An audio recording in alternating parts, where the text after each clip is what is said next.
Good evening, ladies and gentlemen. It's an honor to be here. And it's even a rarer honor to share the stage with none other than Mr. Shekhar Kapoor. Thank you very much for joining us this evening, sir.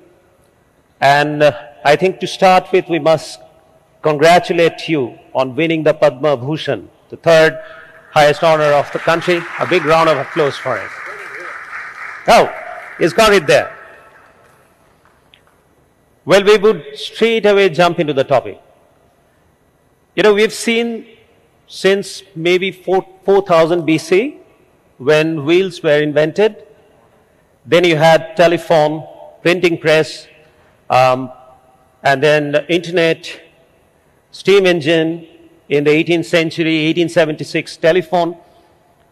There were inventions which changed the course of the way we live. But never before we had started getting worried about the adverse effects of these inventions. And now the new AI, which is going to be an inevitable way of living with AI, but I think we have started getting equally worried about the adverse effect of AI, as much as the goods that it's going to do to our life and our world. So why do you think that AI could turn out to be a Frankenstein? Could Frankenstein, a demon? Well, Frankenstein wasn't really a monster. We made him a monster. Yeah. That's the whole thing. How do we perceive anything? We perceive AI as a big threat. Who perceives AI as a big threat? Let me tell you a story. Well, first, AI, there's never been a more democratic technology than AI. It's almost as powerful as the invention of the wheel. But now imagine if when they invented wheel, people said, now everything was rounded, all roll over and fall down on us. That's how we look at it. We're limited in our thought. But let me tell you a story. There was this CEO that was making his next billion-dollar pitch. He goes to his office early in the morning. He wants to get ready for it. The only person there is the cleaning lady. The cleaning lady says to him, sir, there's like these papers I found in the waste paper basket. Are they important or shall I throw them away? He looks at them. It's his pitch. Now he says, how did my cleaning lady get my pitch? Should I fire my secretary? What am I going to do? But anyway, he said, no. He goes off. As he's going to the office, the cleaning lady says, sir, can I say something? He says, yeah, what is it? What's the problem? He says, sir, you're wrong. That pitch is wrong. And he says, oh, gets irritated. He goes into his office, bangs his door, but doubt sets in. And he starts to look at his pitch. And then he sees that from under his door, the cleaning lady is pushing bits of paper and says, knocks on, sir, I've done a pitch also. Right. And I've not finished. And he looks at her pitch and it's better. Why was the cleaning lady's pitch better than the CEO's? What did he do? Should he fire the cleaning lady? Should he fire himself? Should he make her the CEO? No. The cleaning lady learned a new language called prompting. And he was still in the old language of flowcharts, MBAs, Harvard, Wharton, everything. All that is gone. All that is gone. That's why I say it's a very democratic technology. There's a new language called prompting, which takes the old world away, and we are entering into AI is an existential change. It's not just a little thing that's happening. And you cannot isolate it. What's going to happen to film? What's going to happen to jobs? Whose jobs? People say, oh, it's going to happen to the jobs. I say to CEOs, it's your jobs. Right. Now, the thing is that, but why was you tell me, why was the cleaning lady better than him? Why was he? Cleaning lady, why did she know more than he did? No, because she leveraged the technology that she had.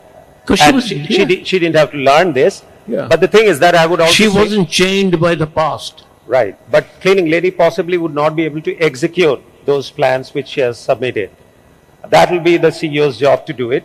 But what did you say? The plans or the strategies, putting them into practice, possibly that's the cleaning lady would not be able to do. I would presume. That's the wrong assumption. You're under threat. Your job is under threat. Yes. Yeah. Now, what I was coming to the fact that originality versus adaptation.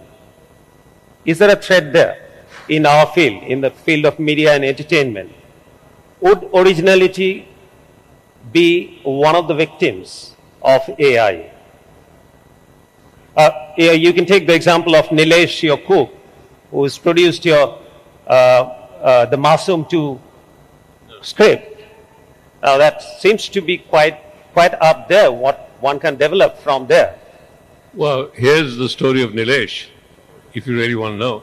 Everybody says make Mr. India 2. I said, no, I'm not going to make Mr. India 2, but I'll help you develop Mr. India 2. All the big writers came. All of them wrote plots, 3-page, 4-page plots. I was sitting at my dining table. My cook comes up, sir, I've also written a story for Mr. India 2. Now I have a choice. I either read it or I don't get good food. So I said, okay, I'll read it.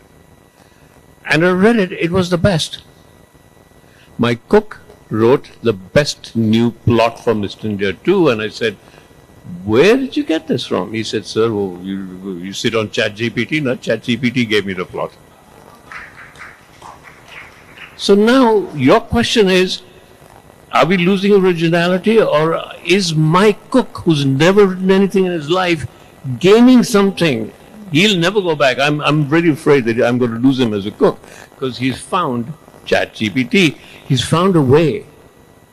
The thing that's happening with AI is that if we draw a pyramid, it's the bottom of the pyramid that is going to benefit from this very democratic technology, because all technologies that get adapted from those that really want change, they need change. So that's a topic we're going to come to, democratization of Yes. script writing and content creation. I would like to spend some more time on this adaptation versus originality. Now we've learned that Plato had said that art, any form of art, especially painting or music, what he advocated that it is a copy of what reality is. He said the reality is such and such. We perceive that in our mind, that's our perception, and then we convert that into art, right? So art is actually a copy of what's happening in the real life.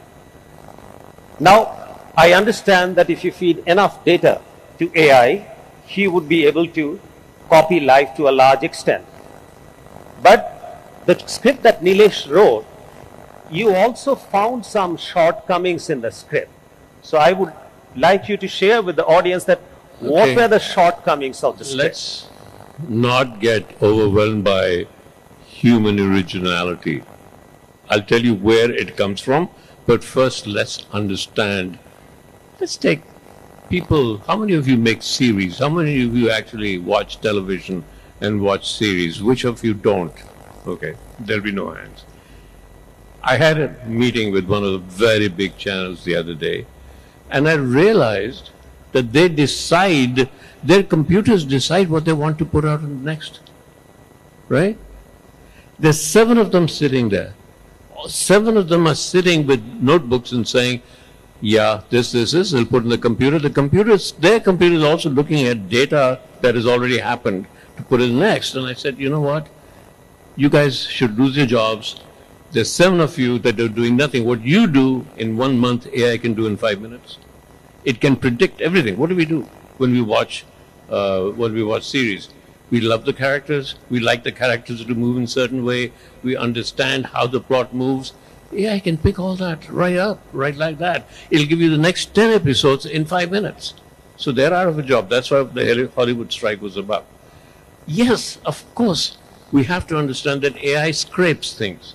It scrapes from here, it scrapes from there, it scrapes from there. So, but we as human beings, we have to worry about our own sense of inertia. It's our own inertia that will lead us to be dependent on AI. Otherwise, to me, for example, right now at this moment, ChatGPT and all the other places, they're great provokers. I talk to them, they talk back to me. I talk to them, they talk back to me. But if I follow them completely, then it's my own inertia that's following them, right? Okay, so yes, of course we scrape, but what is not AI? That's right. What is it that you didn't find in Nilesh's script? AI cannot fall in love. No, just 1 minute. That's something which I would like to spend some time on. Why do you think AI can't fall in love? AI can talk about love. AI can pick the greatest love stories of all time. It can analyze all No, the but love why stories. is that? Because AI cannot be afraid. We have not fed our data. We cannot teach a computer to be afraid because computer cannot, it can analyze fear. It cannot be afraid. See, as a kid, most of you, remember when we used to want to jump over a ditch? If there was a ditch in front of us as a child, what do you want to do? You want to jump over it. Why do you want to jump over it? Because you could fall into it. If you knew you were not going to fall into that ditch, you would not want to jump over it. If you knew that if you could climb a mountain without falling off, you'd be perfectly safe, you would not climb the mountain. So there is an element of fear in all of us that makes us want to jump over a ditch. Now AI, if there's a ditch, will calculate whether it can jump over and survive or it cannot jump over and survive. If it can jump over and survive, it'll jump. If it cannot jump over and survive, it won't jump. We as human beings, our sense of innovation, our sense of enterprise, our sense of mystery of life, our sense of love, our sense of faith, everything that we do that is completely heart-based, not mind-based. AI is not heart-based.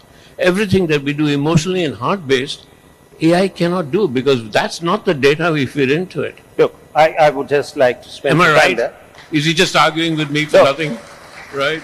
I Okay, am sorry. quiet there. No, I'm quiet there. Okay. I just want to say that as we learned from Plato, that art imitates imitations of life.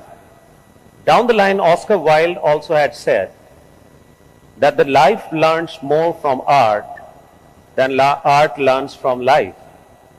So if that be true, I don't know what would stop AI to learn falling in love.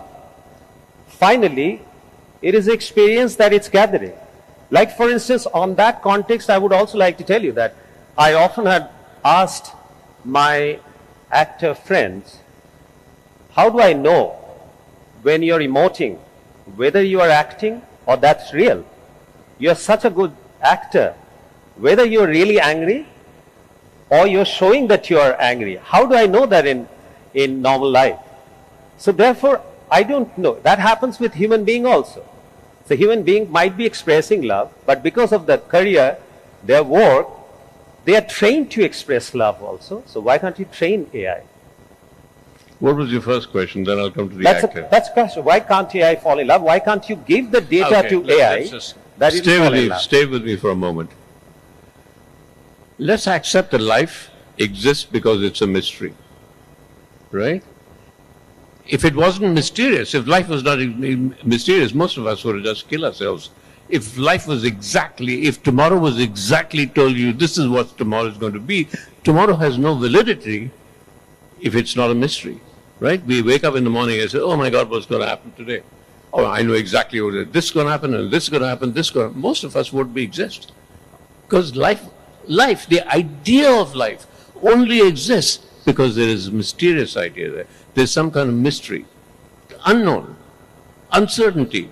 Although even all of us fight against uncertainty, you go down right now, you'll go to all the startups, they're going to convince you that there's no uncertainty, so you should invest in us. But the only reason they exist is because there's uncertainty. That's the big contradiction in the way we behave, right? Okay. So AI cannot be uncertain because it is data-driven. We are not, as human beings, we are not data-driven. We are mystery-driven, mysterious. So there's no data, there's no plus, minus, dot, dot, this can actually become mysterious. And if we are not that's what drives us. Elon Musk, who's the greatest guy who says, we're going to put a chip into my mind, why does he want to go to Mars? Because he knows he can go to Mars? No. He wants to go to Mars because he's going to be the only person who could possibly get to Mars and nobody else can go to Mars. And he might fail. The potential of failure is what drives most of us. And that's why I talk about the word inertia. Those that actually strive give in to the idea of fear and failure and try and overcome it, then we'll always be ahead of AI. If we give up and become inertia, AI will do whatever I need, it'll do it for me, then the human race is doomed. It depends on whether the human race has inertia or it can deal with its own inertia. My guess is it will deal with its own inertia because ultimately we're afraid of our own existence. Absolutely. Right? Yeah, it's something like that you can't feed that kind of a data in an AI that it comes up with the lyrics like Lakdi Kati, Kati pe ghoda, ghode pe dhum, mara hato I mean, why would I ever fall in love if my heart can't break? Is there anybody here who would fall in love knowing that my heart will never be broken? Because there's no mystery to falling in love if your heart cannot be broken. Yes? And Masumiyat, Sorry? Masumiyat, can you teach the AI Masumiyat? Masumiyat? Yep. You can't. No. Like the way you can't teach love. You cannot teach. One day, you know how once we developed all science, my grandmother, okay, let me tell you about my grandmother. My grandmother, every time I went to give an exam, she would give me a teaspoon of dahi, curd with sugar. I said, my grandmother, what she's doing, as if I'll pass my maths exam by eating curd.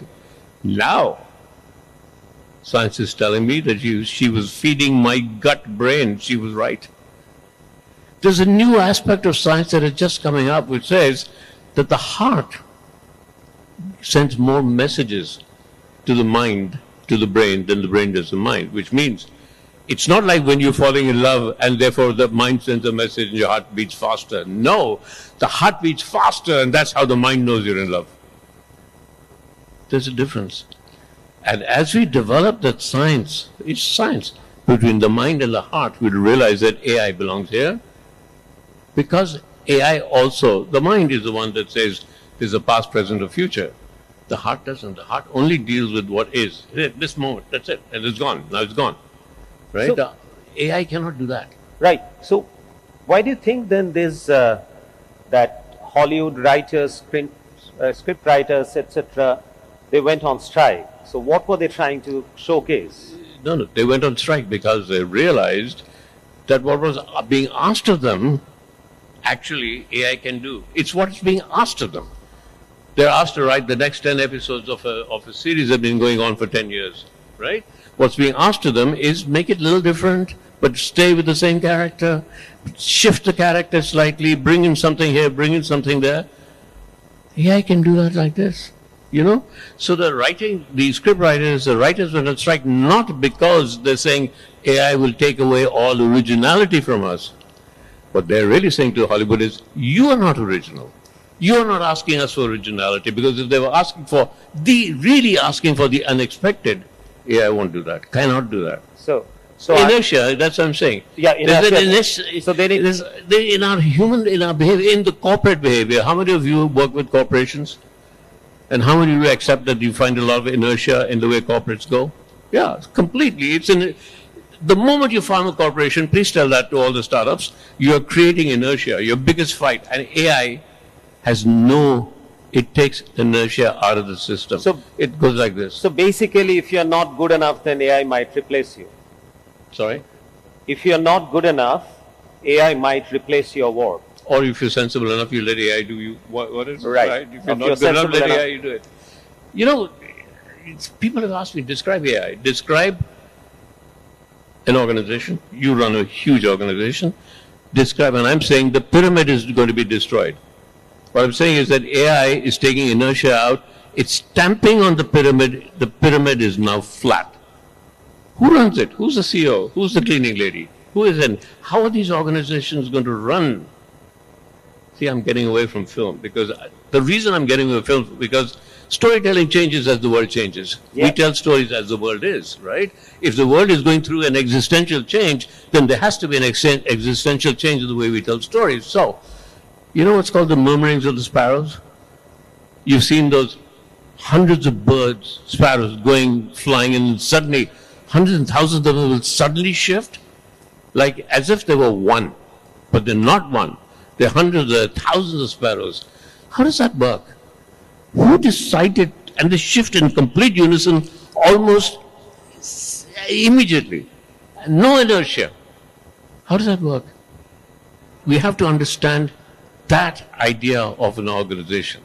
How does it do it? Nobody leads. Nobody follows. It's like somebody...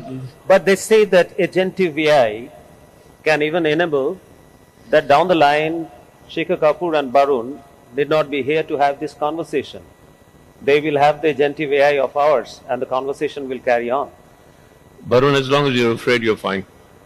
As long as you fear, you're fine.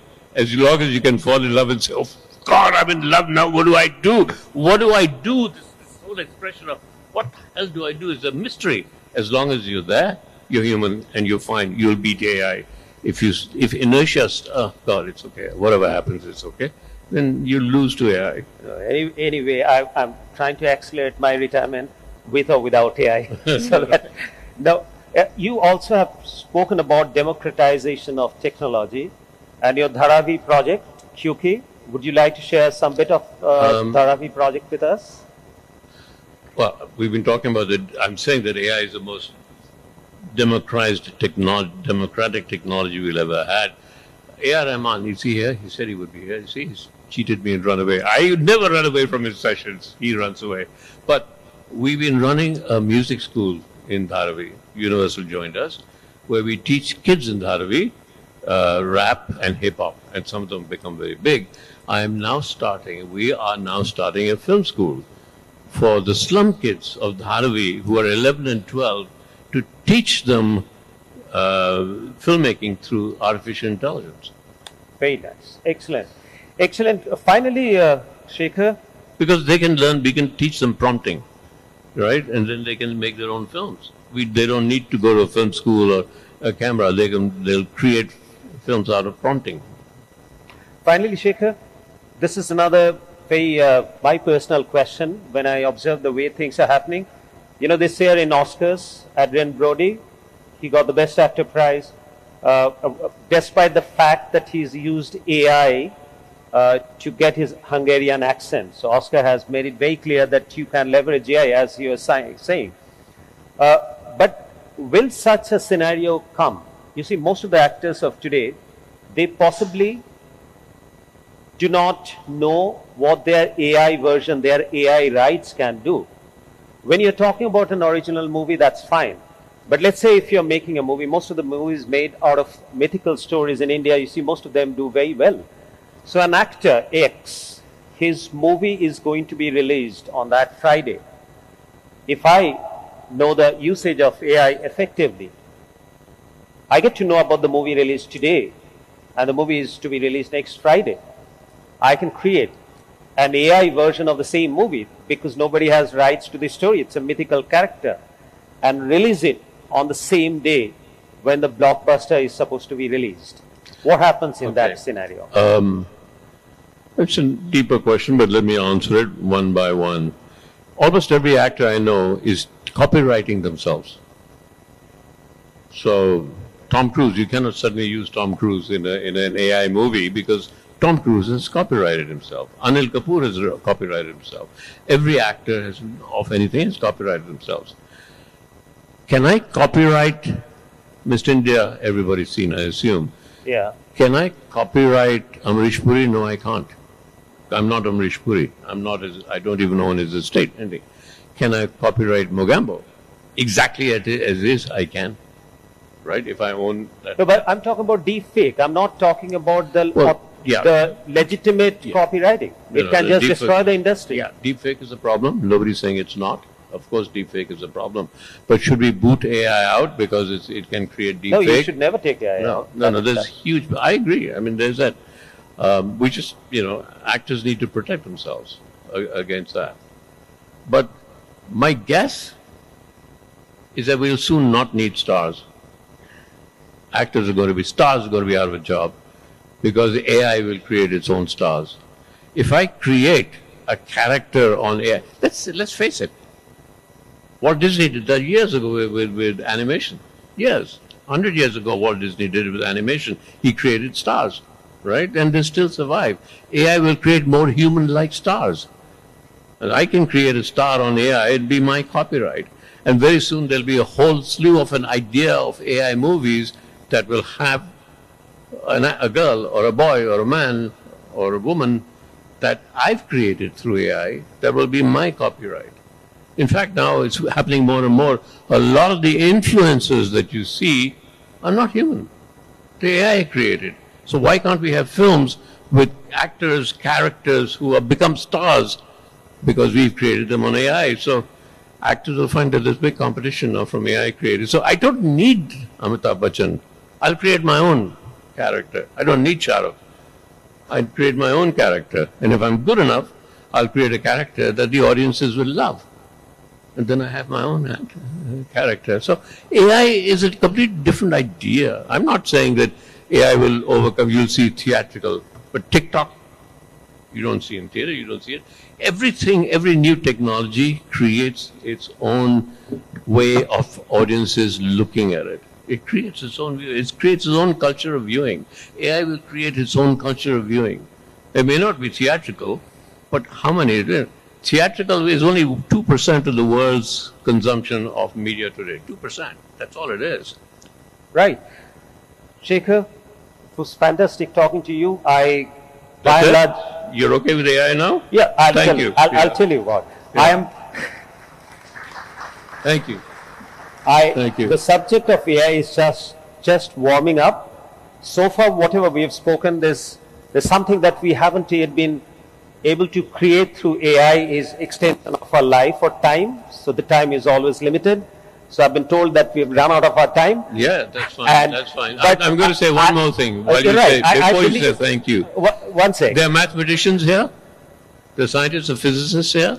Sorry? Very simple question, right? When you plot change, you have an x-axis and y-axis, and you're plotting change. Imagine it now, that your x-axis and y-axis is constantly changing. That's an existential change, when you can't plot it. That's AI. Right. Thank you very much, Mr. Kapoor. Thanks a lot.